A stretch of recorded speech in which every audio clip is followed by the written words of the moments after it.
IPL 2019 की MS Dhoni की एक तस्वीर यादों में है। धोनी मैदान पर गुस्से में खड़े हैं, उनके साथ सुरेश रैना है और गुस्से का शिकार बन रहे हैं सीएसके के तेज गेंदबाज दीपक चाहर। वही दीपक चाहर जिन्होंने श्रीलंका में जाकर इतिहास रच दिया है। भारत और श्रीलंका के बीच खेले गए दूसरे वनडे में दीपक चाहर ने भारत को हार के मुंह से जीत दिलाई और श्रीलंका के खिलाफ 3 मैचों की सीरीज में भी जीत दिलाई। दीपक चाहर ने नंबर 8 पर बैटिंग करते हुए 82 गेंदों में 69 रनों की नॉट आउट पारी खेली और मैच पलट दिया। टीम इंडिया की इस शानदार जीत के बाद दीपक चाहर ने क्या कुछ कहा, पहले ये जानिए। उन्होंने कहा, बहुत ज्यादा गर्मी थी, हमने अच्छी गेंदबाजी की और उन्हें 270 पर रोक लिया। इस विकेट पर चेज करने के लिए ये ठीक ठाक स्कोर था। मेरे दिमाग में बस एक ही बात चल रही थी कि मैं इस तरह की पारी खेल सकता हूँ। देश के लिए मैच जीतने का इससे बेहतर तरीका नहीं हो सकता। राहुल सर ने मुझे सभी गेंदें खेलने को कहा था। मैंने भारत ए के लिए भी ऐसी कुछ पारियां खेली हैं। मुझे लगता है कि उनका मुझ पर विश्वास है। उन्होंने मुझसे कहा है कि उन्हें लगता है कि मैं नंबर 7 का प्लेयर बन सकता हूँ। उम्मीद है कि आने वाले मैचों में मुझे बल्लेबाजी नहीं करनी पड़ेगी। जब लक्ष्य 50 रनों से कम का रह गया तो हमें लगने लगा कि हम जीत सकते हैं। राहुल द्रविड़ का विश्वास ये बड़ा शब्द है, लेकिन विश्वास एक दिन में नहीं बनता। ये विश्वास बना है चाहर की मेहनत से, क्योंकि भारतीय टीम के स्टार ऑलराउंडर दीपक चाहर का इंडियन टीम तक का सफर इतना आसान नहीं था। बात 2008 की है। राजस्थान क्रिकेट एसोसिएशन ट्रायल ले रहा था। प्रदेश के कायदे वाले क्रिकेटरों को छांटने के लिए एक से एक धाकड़ लड़के आए थे। डे बॉलिंग डे बैटिंग करे पड़े थे। इन्हीं में एक दीपक चाहर भी आजमाइश कर रहे थे। उम्र थी मात्र 16 साल। ट्रायल दिया, कई गेंदें डाली, पर वहां खड़े मास्टर साहब को मजा नहीं आ रहा था। ये मास्टर साहब थे ग्रेग चैपल, भारतीय क्रिकेट टीम का खून चूसने वाले ग्रेग चैपल महाशय उस वक्त राजस्थान क्रिकेट एकेडमी के डायरेक्टर थे। पर चैपल साहब की खून चूसनी यहाँ भी लगी हुई थी। शिकार बना ये 16 साल का खिलाड़ी। दीपक को रिजेक्ट कर दिया गया, टॉप 50 में भी नहीं चुना गया। दीपक को लगा कि वो अच्छा खेल रहा है और लड़कों से ज्यादा अच्छी कदकाठी का है, तो उसने सोचा चैपल से पूछ तो लिया जाए कि मुझ में क्या कमी है। जवाब मिला, मुझे नहीं लगता कि आप हायर लेवल तक क्रिकेट खेल सकते हैं, आप में क्रिकेटरों वाली बात नहीं है।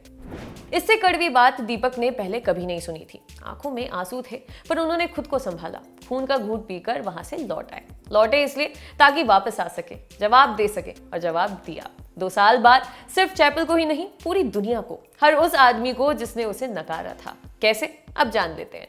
बात साल 2010 की है, महीना नवंबर का। दीपक अब 18 साल के हो चुके थे। जिन्हें क्रिकेटर न बन पाने की तोहमत मिली थी, वो अब राजस्थान की रणजी टीम का हिस्सा बन चुके थे।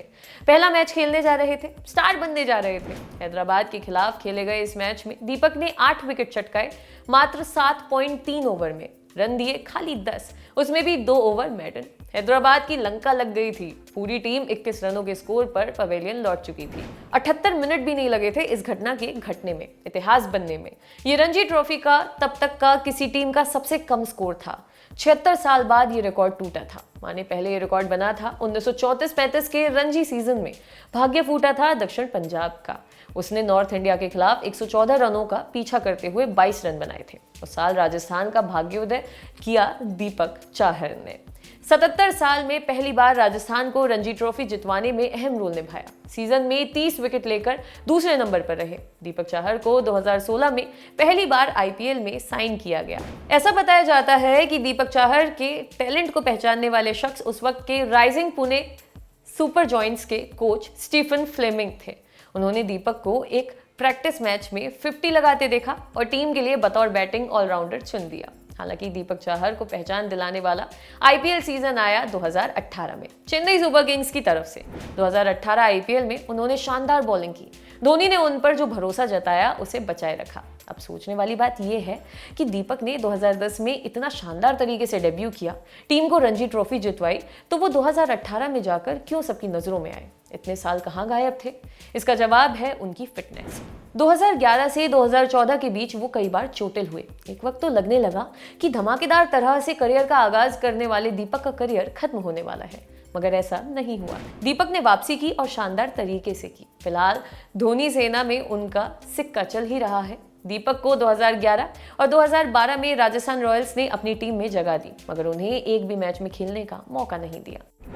अगले 2 साल वो फिटनेस के चलते किसी भी टीम में जगह नहीं बना सके। 2016-17 के सीजन में वो राइजिंग पुणे सुपर जायंट्स का हिस्सा रहे, मगर उन्हें ज्यादा मैच खेलने को नहीं मिले।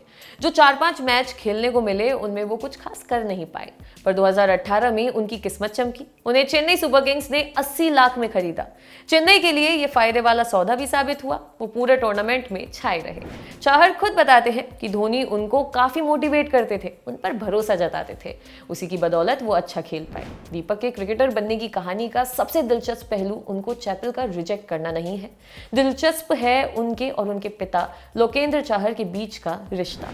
उनके पिता की जिद थी अपने बेटे को क्रिकेटर बनाकर ही दम लेने की। दीपक का जन्म 7 अगस्त 1992 को आगरा में हुआ था।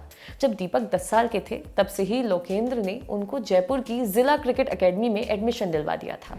बाद में लोकेंद्र को लगा कि उनके बेटे के करियर और उनके सपने के बीच में एयरफोर्स की उनकी नौकरी आ रही है, तो वो उसे छोड़ बैठे। अब उनका पूरा ध्यान बेटे के करियर पर था। वो रोज दीपक को बाइक से खुद ट्रेनिंग करवाने ले जाते और साथ वापस आते। दीपक खुद भी कहते हैं कि उनका सबसे बड़ा कोच उनके पिता ही हैं। दीपक चाहर के श्रीलंका के खिलाफ ऑलराउंड प्रदर्शन के बाद अब भारतीय टीम मैनेजमेंट के सामने एक पॉजिटिव टेंशन खड़ी हो गई है।